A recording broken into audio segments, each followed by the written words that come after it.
तार एकदम बिजली चमकी कहता अब्बा जी लगता साडियां कोई फोटो खिंच रहे थोड़ा जाके गया ते एकदम बारिश पैन लग गई कहता अब्बा जी लगता साडियां फोटो धुप रही थोड़ा जाके गया दो खोते आते ना प्यो कहता पुत्त धुप के आ भी गई है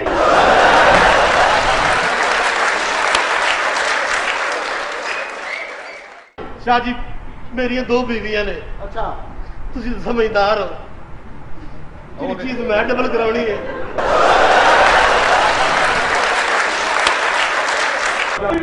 चाह बनाओगे नहीं दुध हो गया कहना हूं तो बचे भी नहीं पीने चाह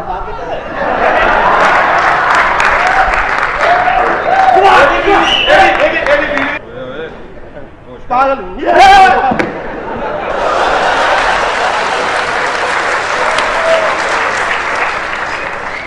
कारोबार कारोबार एक मेरे को है अच्छा जी रुपया भी नहीं लगना ते तुहानू पैसे बड़े होने अच्छा ते अस्पताल कितनी देर रहना पड़ेगा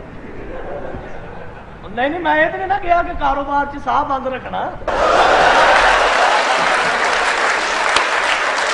चाह बनाओगे नहीं दुध हो गया कहना हूं तो बचे भी नहीं पीने चाह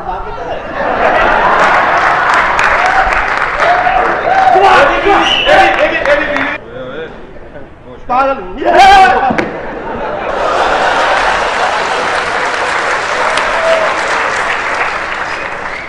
कारोबार कारोबार एक मेरे को है अच्छा जी रुपया भी नहीं लगना ते तुहानू पैसे बड़े होने अच्छा ते अस्पताल कितनी देर रहना पड़ेगा